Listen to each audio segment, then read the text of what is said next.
Olá pessoal, tudo bom com vocês? Dando continuidade à nossa disciplina o Público e o Privado, apresentamos a segunda videoaula, a qual versará sobre os princípios da administração pública e as relações que o setor público tem com o setor privado. Relembrando os objetivos específicos da unidade 1, nós discutimos a dicotomia público e privado, identificamos as prerrogativas do setor público sobre os agentes privados, ou seja, o que o setor público pode mais do que o setor privado, e conhecemos também a relação que o Estado tem com seus servidores, que é o agente que vai desempenhar as ações do poder do Estado, né? Já na unidade 2, nós analisaremos temas complementares àquilo que a gente discutiu na unidade 1, como os 5 princípios básicos da administração pública, os poderes e decretos dos gestores públicos, os contratos do setor público com o setor privado, pois essa relação entre o público e o privado se dará por meio desses contratos, e assim como discutiremos a emergência do terceiro setor. Antes desses questionamentos, fazemos aqui uma chuva de perguntas, né? Que esperamos que ao final dessa videoaula vocês consigam responder. Quais são os 5 princípios, né, da administração pública e como esses princípios condicionam as ações dos servidores, para que esses servidores não abusem do poder, cometendo alguma arbitrariedade, né? Então eles têm que realmente levar e executar as suas ações levando em consideração esses 5 princípios da administração pública. O que fazer para que o Estado e seus servidores não abusem do poder instituído por eles? Por que o gestor público deve conhecer os requisitos das leis se ele não legisla e sim administra? E, por fim, a ação estatal, ela é suficiente para satisfazer as necessidades da sociedade? Sim ou não? Qual a sua opinião? Qual o seu argumento?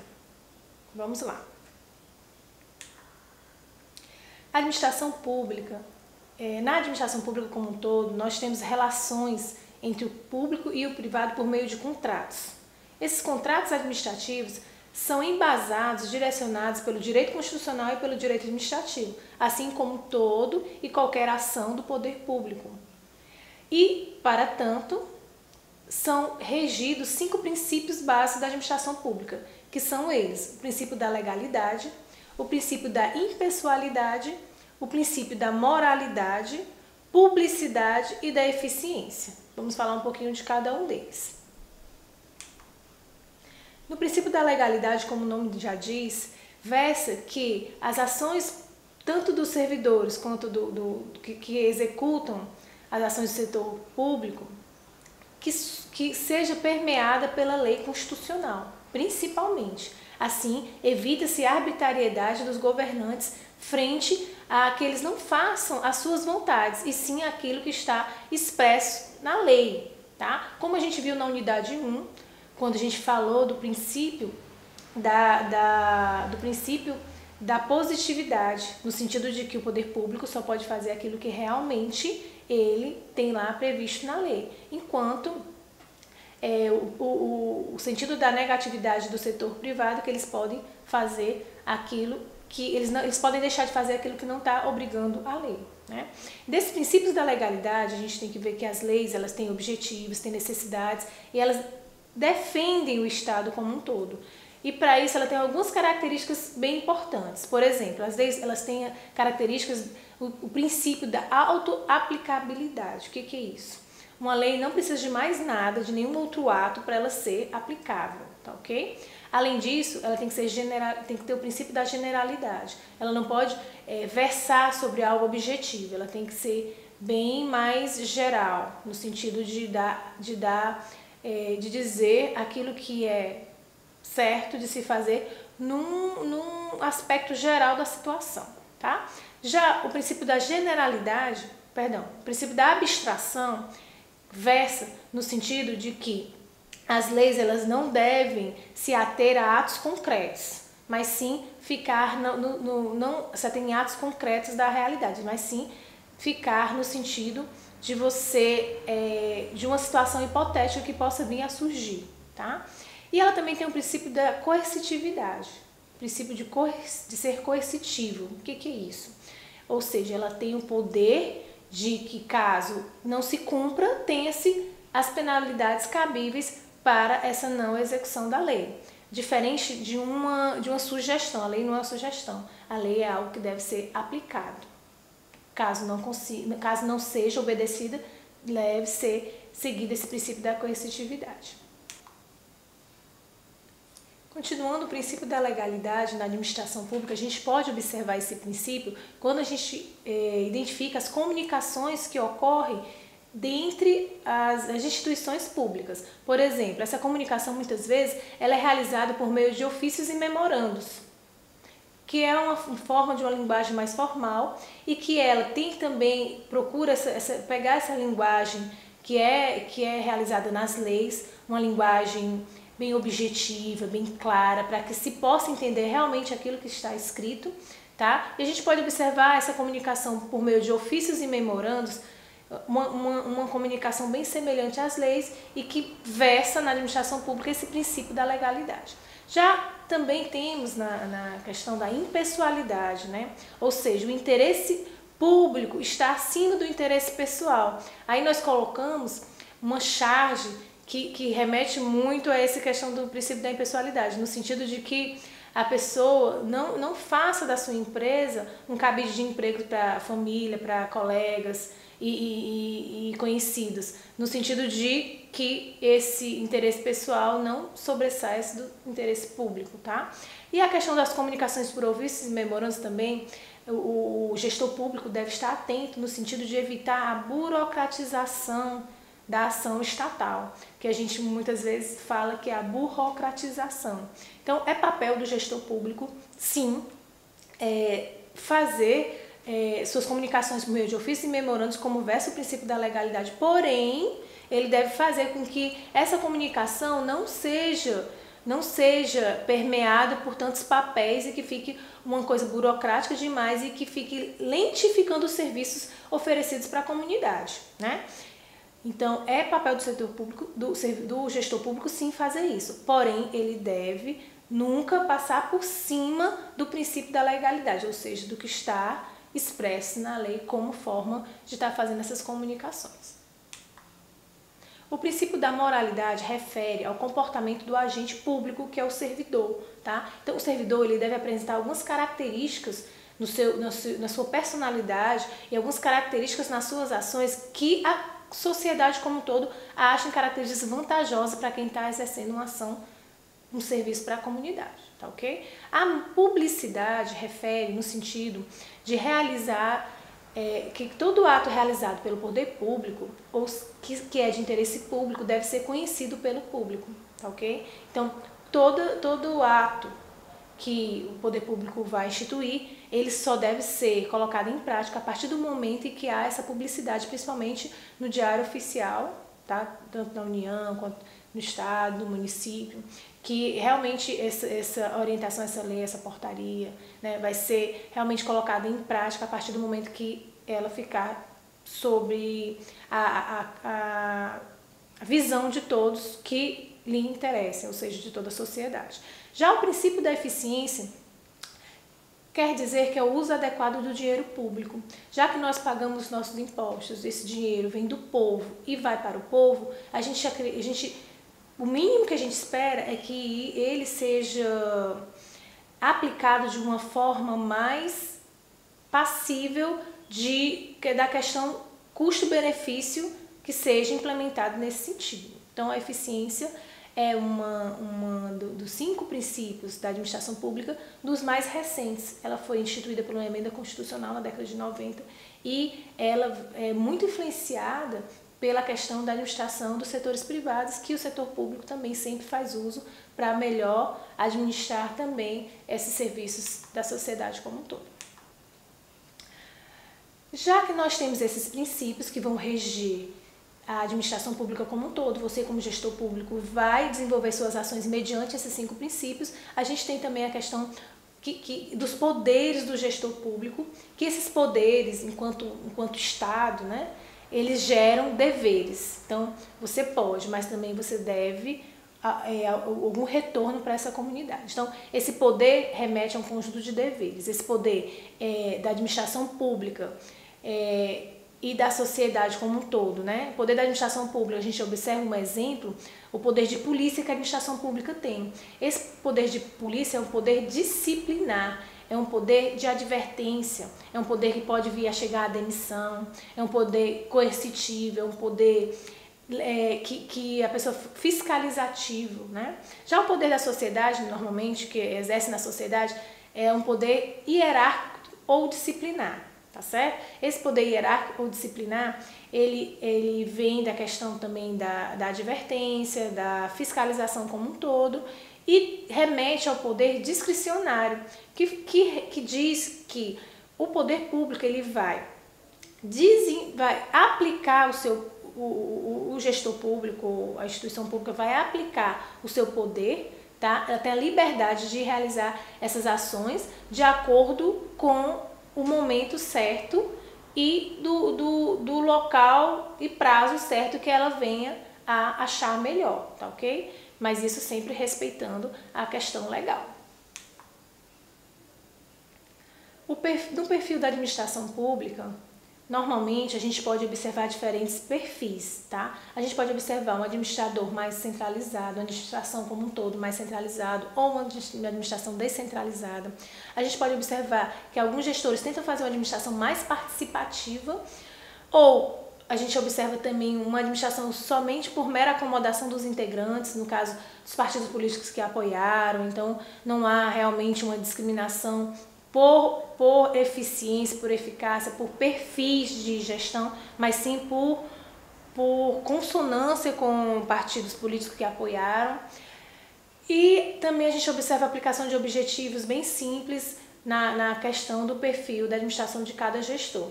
Um exemplo que a gente trouxe é com relação aos cargos eletivos. Nós passamos por um período eleitoral recentemente e quando você vai escolher o seu gestor público eletivo, ou nível federal, estadual ou municipal, né? Então, quando você vai escolher, você escolhe o seu candidato com vistas a um perfil de administração pública que ele vai desenvolver. Tem algumas administrações mais centralizadas, outras menos centralizadas, uns que acham que o Estado deve intervir mais, outros que acreditam na questão das privatizações como forma de melhor gerir os serviços públicos, né? Então, dependendo do tipo, do perfil de cada administrador, você vai realmente fazendo as suas escolhas no momento do cargo eletivo, que é uma das formas de se adentrar no serviço público, né, como gestor.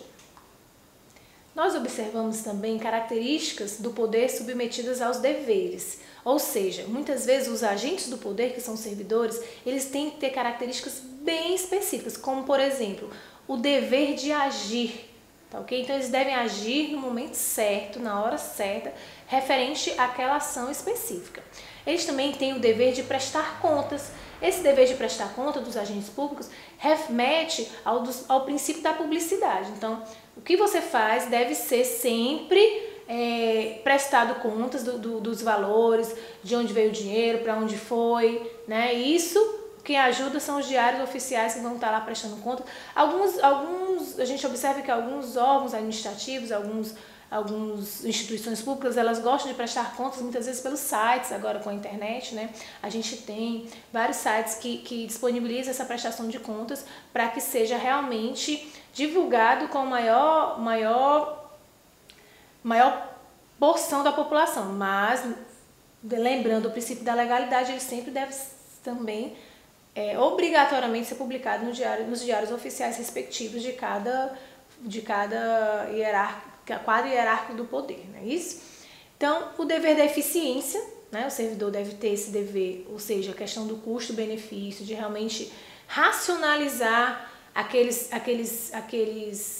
racionalizar os insumos que você tem a fim de melhor desenvolver ações para a comunidade. E o dever da probidade. O que seria essa probidade? A gente lembra que existe a improbidade, mas a gente nunca lembra da probidade. Mas a probidade é você fazer aquilo que deve ser feito, aquilo que está na lei, de forma mais correta possível, sendo um bom administrador, gerenciando bem, né? No caso da improbidade, é tudo aquilo que remete a uma não boa administração do poder público como um todo. Essa relação do setor público com o setor privado, ela é permeada por meio dos contratos, tá ok? Esses contratos, eles são regidos pela Lei 8.666 de 1993, que fala sobre os princípios e normas gerais sobre as licitações e contratos administrativos. Então, normalmente, tá, esses contratos, eles são feitos por licitações. Temos contratos a partir de licitações com algumas temáticas, algumas formas de licitações diferentes, alguns tipos de licitações diferentes, não é isso? Nós também podemos ter contratos sem licitações quando eles forem menores do que 150 mil para obras e menores do que 80 mil para aquisição de bens ou outros serviços, tá? E quando passar desse valor econômico, a gente já passa para o tipo de licitação chamado de convite, que são obras acima de 150 mil e aquisições de bens ou outros serviços acima de 80 mil. Já na licitação do tipo de tomada de preço, referente a obras relacionadas a mais de 1.500.000 e aquisição de bens ou outros serviços mais de 650 mil. Tá, ok? Enquanto maior o valor daquela obra que o governo vai custear, mais são os critérios, os requisitos do tipo de licitação que vai tentar fazer com que você faça uma seleção indiscriminando A, B ou C, e sim um serviço que vai ser melhor desempenhado por aquelas empresas que estão ali sendo contratadas, do setor privado, que estão sendo contratadas pelo setor público. E no caso de obras acima de 1.500.000 e para aquisição de bens ou serviços acima de 650 mil, a gente tem o tipo de licitação do tipo de concorrência, tá? Então, por que existe uma lei que vai regular esses contratos do setor público com os agentes privados? Para tentar fazer uma isonomia no fornecimento desses fornecedores, né? Isonomia de tratamento dos fornecedores de serviços para o setor público, tá ok? Então, nesse sentido, dependendo do tipo que a gente vai observar aí dos valores, tá, dos serviços, essas licitações vão sendo mais objetivas, vão sendo mais criteriosas, no sentido de realmente fazer essa isonomia de tratamento para que não se favoreça nem A, nem B, nem C, mas que todos tenham o mesmo tratamento, a fim de que ganhe realmente quem vai desenvolver o melhor serviço para a comunidade. Os contratos do setor público com os agentes privados também, eles são desenvolvidos ou embasados em outras duas leis também muito importantes, que é a Lei 8.987 de 1995, que fala da concessão e da permissão de prestação de serviços públicos a agentes privados, tá ok? E tem a Lei 11.079 de 2004, que fala da contratação de parcerias públicos-privados para acordos acima de 20 milhões, tá? Um exemplo que nós temos dessa contratação das PPPs, que a gente chama de parcerias públicos-privados, é muito enfatizado no nosso Sistema Único de Saúde, tá? Em que o Estado, o governo federal, o Estado, os municípios, eles podem contratar serviços de hospitais particulares, por exemplo, tá ok? Exames particulares, no sentido de complementar os serviços que o SUS não disponibiliza ou que ainda está em falta, em carência, né? Então, o setor privado, no SUS, ele faz essa PPP, essa parceria público-privada, que mais lá na frente a gente vai discutir um pouquinho sobre ela. Eu queria dar um pequeno exemplo para vocês com relação ao que a gente discutiu na unidade anterior também, com relação às empresas públicas, às empresas de capitais misto e também com relação à parceria público-privada. Parceria público-privada, o exemplo eu já dei, é a relação do SUS, que o Sistema Único de Saúde faz parceria com algumas instituições particulares no sentido de oferecer alguns serviços e exames. E as empresas de capital misto, como a gente falou, são empresas, são sociedades anônimas em que o seu capital foi dividido em ações, a qual o governo, o Estado, ele possui 50%, sempre vai possuir mais de 50% daquelas ações. Ou seja, ele vai ser o sócio majoritário e que vai poder propor ações ações decisivas, né? Ele vai poder realizar decisões importantes a fim de dirigir aquele órgão. Temos, no caso dessas empresas de sociedade mista, nós temos o Banco do Brasil e nós temos a nossa querida Petrobras, que a gente já conversou um pouquinho sobre ela, não é isso? Com relação à empresa pública, um exemplo da empresa pública que difere de uma sociedade, de uma empresa de sociedade mista, é a questão de que a empresa pública ela é 100% regida pelo Estado, tá? A sociedade pública não, ela é um pouco mais, ela é mais de 50%, 51% ou mais, né? O resto as ações podem ser divididas para agentes privados. Já a empresa pública não, a empresa pública ela é 100% de financiamento do Estado, tá? A exemplo de empresas públicas nós temos a Caixa Econômica e a EBSER, tá ok?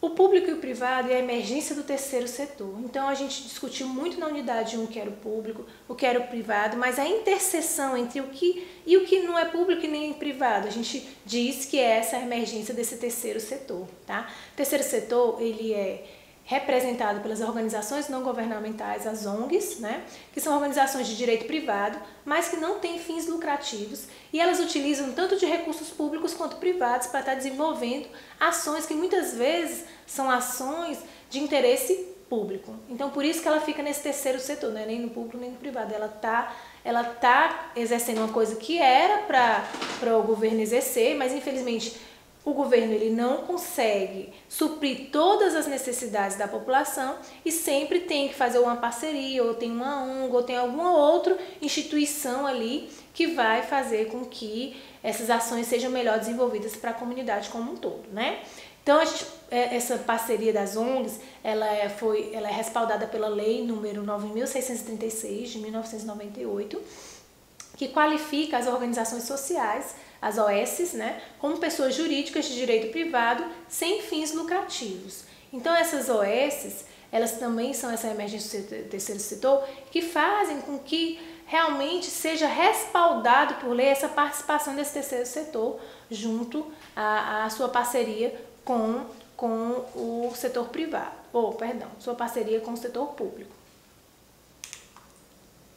Outra lei que rege também essa questão do terceiro setor é a Lei número 9.790, de 1999, que qualifica as pessoas jurídicas de direito privado sem fins lucrativos como organizações da sociedade civil de interesse público, as OCIPs, tá? A fim de promover essas instituições, né, promove assistência social, cultura, trabalha na conservação do patrimônio histórico, na área de educação, saúde, sem fins lucrativos, tá? Segurança alimentar, meio ambiente, pesquisa, dentre outras áreas, tá? Sem fins lucrativos, sempre ressaltando. E também nós temos algumas organizações públicas não estatais, que elas não entram nem nas OS, nem nas OCIPs, mas elas são organizações públicas não estatais no caso das cooperativas, por exemplo.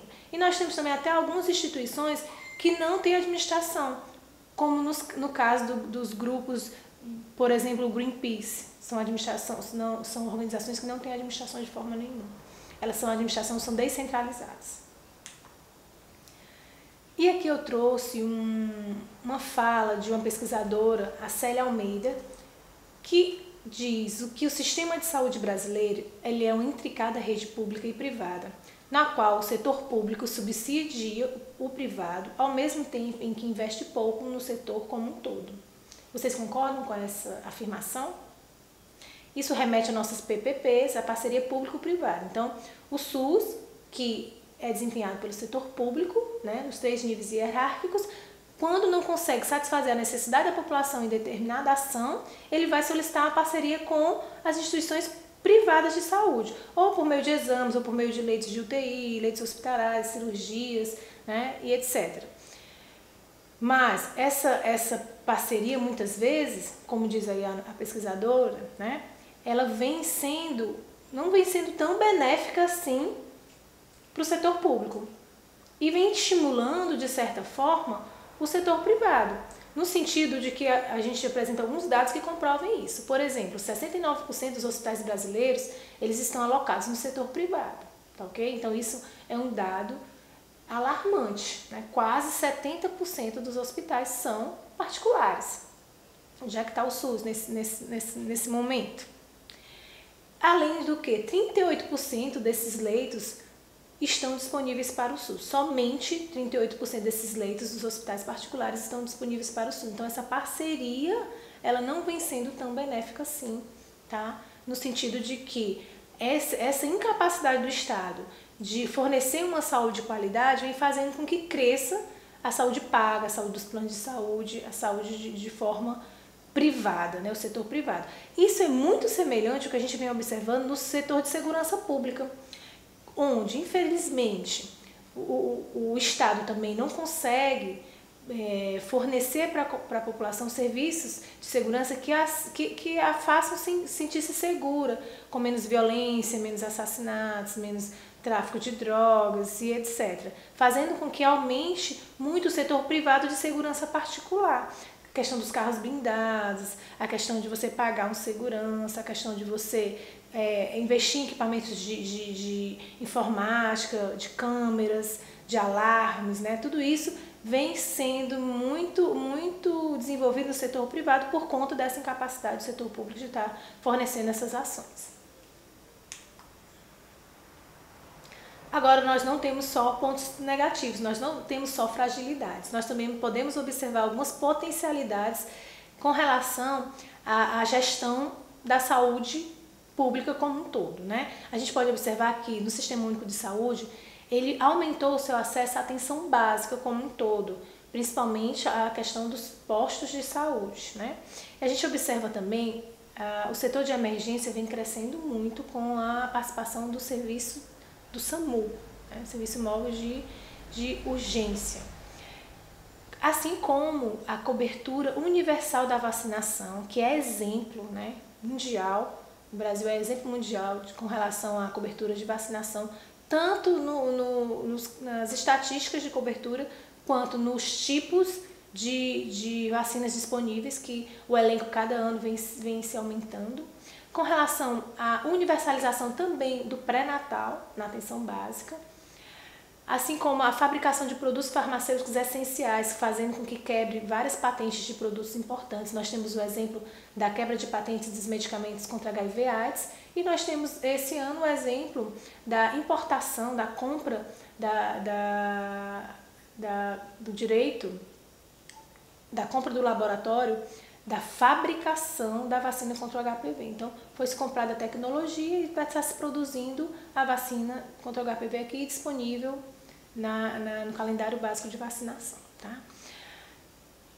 Isso pode ser, todos esses avanços do Sistema Único de Saúde pode ser expresso nos dados que nós trazemos aqui, que entre 1981 e 2008 houve uma busca por atendimento na atenção básica, aumentando em 450% essa busca.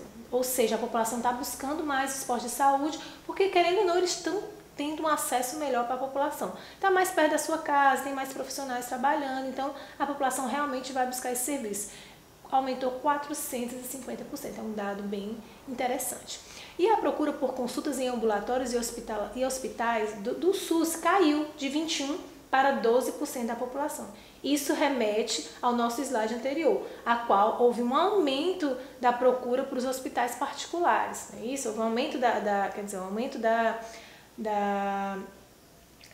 construção, né? Um aumento como um todo dos hospitais particulares. Então, o que a gente observa com isso? A população está procurando menos hospitais do SUS e indo mais para a rede privada dos serviços hospitalares. Em contrapartida, na atenção básica, a gente observa que a população busca mais atenção básica e não procura serviço de atenção básica muito nas redes privadas, né? Mesmo porque não tem muita concorrência na atenção básica com relação às redes privadas, em comparação com as redes hospitalares da atenção privada. Além disso, o Serviço de Atendimento Móvel de Urgência, o SAMU, ele representa atualmente 1.150 cidades brasileiras, cobrindo 55% da população, assegurando 74% da assistência domiciliar de emergência. Ou seja, o SAMU foi um serviço de emergência que cresceu muito e que a população vem fazendo muito uso, sim, desses serviços. Resumindo nossa aula de hoje, a gente viu o papel do gestor, né? Que deve ser no sentido de, durante as suas ações, seguir esses 5 princípios da administração pública, no sentido de cada vez mais suprir as necessidades da sociedade como um todo. Mesmo que para suprir essas necessidades, ele possa fazer parcerias com o setor privado por meio de contratos, ou então parcerias com os serviços do terceiro setor, da emergência do terceiro setor. Além de criar mecanismos para assegurar esse equilíbrio entre o público e o privado, a fim sempre de promover o bem-estar coletivo, sempre ressaltando que todas as suas ações devem ser embasadas no direito legislativo, no direito constitucional e no direito administrativo. E sejam quais forem as partes envolvidas, se público ou privado, em suas interações, deve-se sempre ser respaldado por esses direitos. Nós trouxemos uma charge em que diz: é óbvia a diferença entre o público e o privado, caro colega parlamentar. O público tem acento no U, tá? Então é isso aí, para a gente fazer uma brincadeirazinha sobre o público e o privado. Espero que vocês tenham gostado da aula de hoje. Nós continuamos disponíveis nos nossos fóruns de discussão e espero que essa videoaula ajude vocês a responder o questionário e a vocês compreenderem melhor essa relação principalmente essa relação entre o público e o privado. Obrigada, graças pela atenção, até as próximas.